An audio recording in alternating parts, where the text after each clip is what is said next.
שלום לכולם, אני לילי ואבא, ואציג את הצעת המחקר שלי בנושא השפעת חבילת התערבות של ניטור עצמי עם הצבת מטרות על מעורבות אקדמית בקרב תלמידים בהתפתחות תקינה בבית ספר יסודי, בהנחיית דוקטור אייבז אושירי, עוזרת הוראה מיעל נווה. שם הבמה אליה מיועד המאמר הוא Journal of Applied Behavior Analysis. מטרת המחקר היא לבדוק את השפעתה של חבילת התערבות ניהול עצמי הכוללת ניטור עצמי והצבת מטרות על מעורבות אקדמית של תלמידים בהתפתחות תקינה בבית ספר יסודי. חשיבות המחקר. ניהול עצמי הוגדר כשינוי התנהגותי מכוון הנגרם בעקבות יישום אישי של טקטיקות משנות התנהגות. התנהגויות מפריעות תכופות הגורמות לרמות נמוכות של מעורבות אקדמית לא רק משפיעות על השלמת משימות התלמידים, אלא גם פוגעות באיכות ההוראה, מכיוון שהמורים נדרשים להשקיע יותר מזמנם ביישום משמעת על מנת שההוראה תימשך. במסגרת כיתתית, מיומנות ניהול עצמי היא אחת האפשרויות הטובות ביותר לניהול התנהגות מפריעה, בגלל היתרונות הרבים שלה, כולל בניית מיומנות על עצמאות והתנהגות חלופית, עלייה פוטנציאלית בביצועים אקדמיים ודרישות ממוזרות של פיקוח מבוגר ובקרה חיצונית. בחינוך כללי או במסגרות כיתתיות מכלילות שבהן צפויה מעורבות אקדמית של תלמידים, נעשה שימוש בניטור עצמי כדי לשפר בהצלחה את המעורבות האקדמית של תלמידים ללא מוגבלויות. חוקרים בתחום מעורבות אקדמית עבור תלמידי יסודי בהתפתחות תקינה עם התנהגויות מפריעות בכיתה, ובמחקר זה ארחיב את הספרות בנושא ניהול עצמי והשפעותיו על מעורבות אקדמית בשיעור. המשתנים במחקר מחולקים למשתנים תלויים ובלתי תלויים. המשתנה התלוי הוא מעורבות אקדמית של משתתפי המחקר. המשתנה יימדד באחוז התנהגות מעורבות אקדמית והתנהגות מפריעה של הנבדקים. מעורבות אקדמית כוללת את ההתנהגויות הבאות: עיסוק במטלה לימודית או ביצוע משימה שדרשה המורה, התבוננות בלוח או חומרים, או במורה ללא הפגנת התנהגות מפריעה. התנהגות מפריעה כוללת הפקת רעשים מחפצים, דיבור ללא רשות, וישיבה נאותה שלא כוללת הימרחות על הכיסא, הזזתו, כלומר כל סוג של נדנוד או משיכה וקימה מהמקום. משתנה תלוי נוסף שלא נכלל במאמר דגם הינו ציוני מבדקי ידע, זאת על מנת לנסות ולהראות קשר בין מעורבות אקדמית לידע אקדמי. המשתנים הבלתי תלויים במחקר הם חלק מחבילת התערבות הכוללת ניטור עצמי ואימון לניטור עצמי בשתי דרכי אימון, הצבת מטרות וחיזוק חיובי. ניטור עצמי הינו ביצוע עצמאי של טופס רישום שהוכן מראש, בו הנבדקים יעריכו את המעורבות האקדמית שלהם בכל דקה. בהמשך אראה טופס לדוגמה. התלמידים יתוודעו לניטור עצמי בהנחיה מילולית שתהיה חלק מהאימון. לאחר מכן, על מנת לוודא הבנה, נשחק במשחק תפקידים מצולם. בו נדמה שיעור שהתלמידים צריכים לנטר את עצמם בכל דקה. לאחר מכן נצפה בהקלטה ונבדוק את אמינות הניטור. משתנה בלתי תלוי נוסף הוא הצבת מטרות. אסביר לתלמידים על חשיבות מטרות ארוכות טווח וקצרות טווח, ונקבע יחד מטרה ארוכת טווח שמקובלת על שנינו כהגעה לקריטריון סופי. החבילה כוללת בתוכה כמובן גם חיזוק חיובי, שמחולק לחיזוק עצמי, כלומר בחירה של מחזק מתוך תפריט שנקבע קודם להתערבות, וכן גם שבח חברתי. משתתפי המחקר הינם 4 תלמידים בכיתה ד' בגילאי 9 עד 10.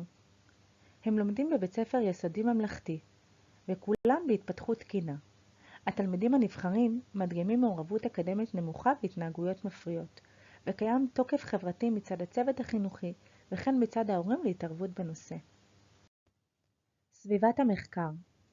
בית הספר נמצא בצפון הארץ ובו אני עובדת כמורה. המצב הסוציו-אקונומי של אוכלוסיית בית הספר הינו גבוה מאוד. הכיתה עצמה מונה 27 תלמידים, כאשר יש תלמיד אחד משולב עם סייעת אישית. שעות הלמידה בבית הספר הינם 8 עד 12:45 או עד 1:30. לרוב 5-6 שעות אקדמיות של למידה. הכנות וחומרים. לפני תחילת ההתערבות עליי לבדוק את קריטריון הכניסה למחקר, וזאת על ידי איסוף נתונים של המעורבות האקדמית בכיתה.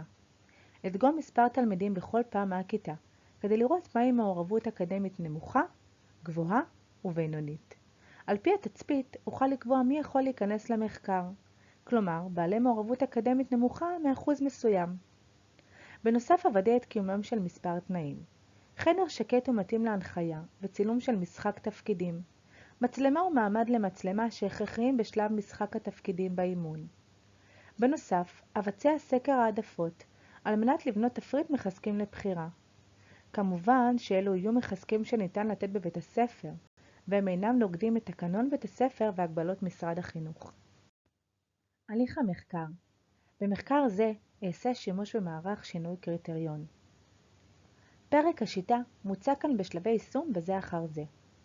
מדידת נתוני בייסליין של הנבדקים, אימון בעזרת הנחיה מילולית ומשחק תפקידים מצולם, שיעור על הצבת מטרות, התערבות ניטור עצמי להערכת המעורבות האקדמית של כל אחד מהנבדקים.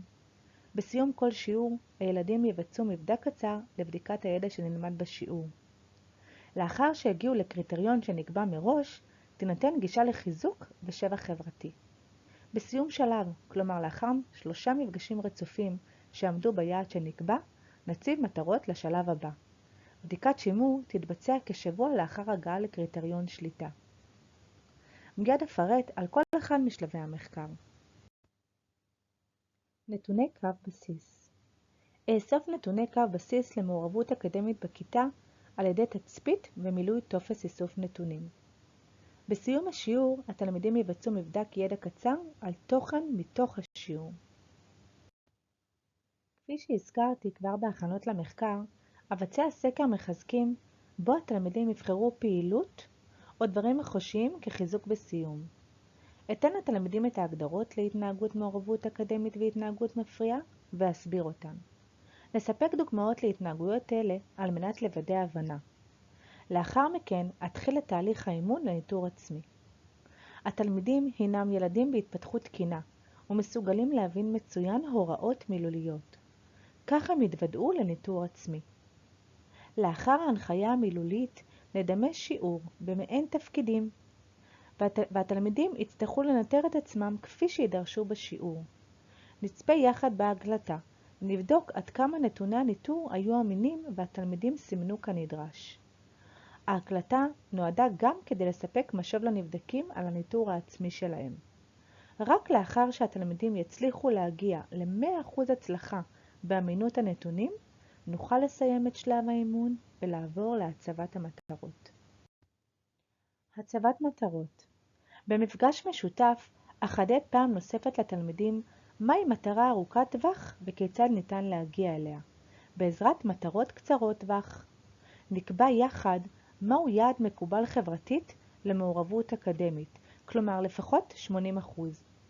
בסיום השיעור אציג לכל אחד מהנבדקים את נתוני הבסיס שלו, ויחד, על פי הביצוע הטוב ביותר, נקבע את המטרה לשלב הראשון, כלומר את קריטריון קצר הטווח. הגענו לשלב ההתערבות.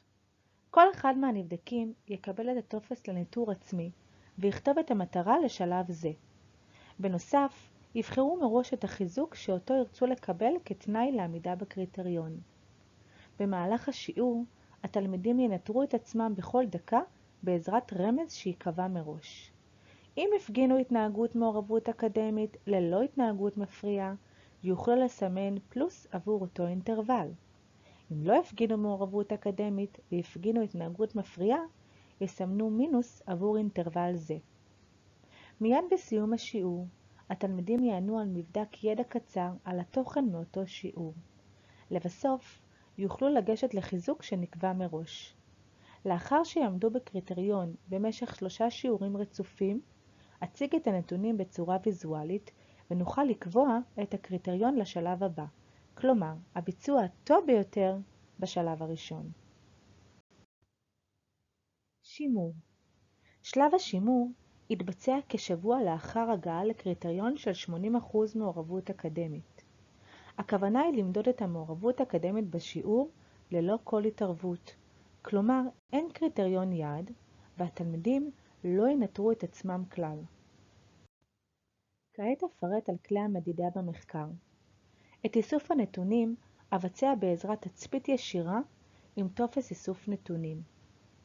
ההתנהגויות קודדו כך: מעורבות אקדמית תקודד באינטרוול מלא, כלומר, אם היה מעורב לאורך כל האינטרוול.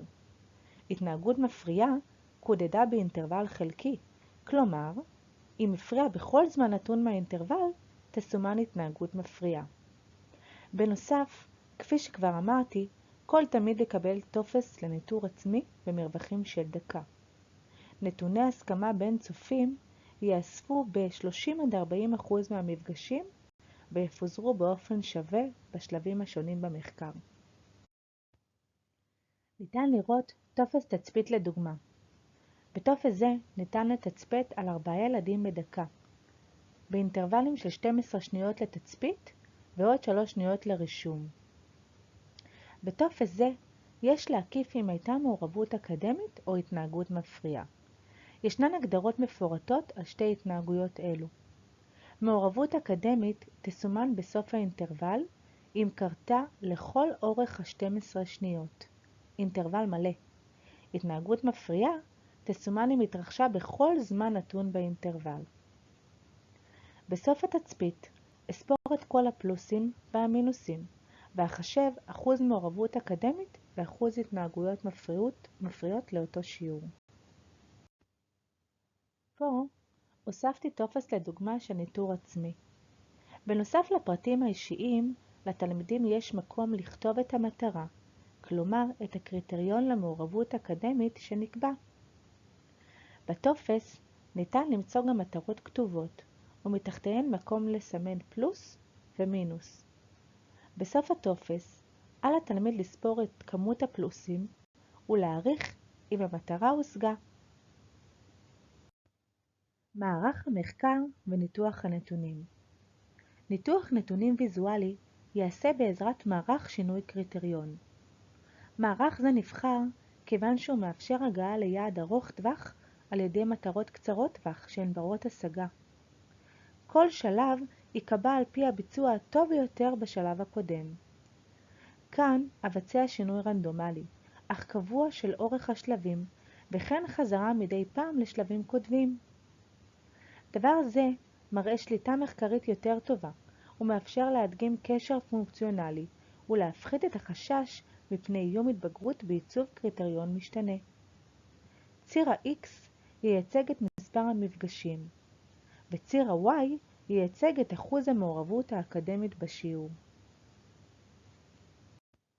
נימוקים ולבטים בנוגע להליך המחקר. כמו במחקר דגם, גם אני בחרתי להשתמש ברמז מחווה כהנחיה לניטור עצמי. שימוש במכשיר רוטט או מצפצף עלול להפריע למהלך תקין של השיעור ולייצר סטיגמה חברתית. בנוסף, מכשירים כגון אייפד לא מורשים להיכנס לבית הספר, ולכן רמז מחווה או לשון הוא האופציה הטובה ביותר בכיתה עמוסה. למרות הבחירה ברמז מחווה, אני מתלבטת כיצד ניתן לבצע זאת עם 4 ילדים במקביל במשך כל דקה מהשיעור.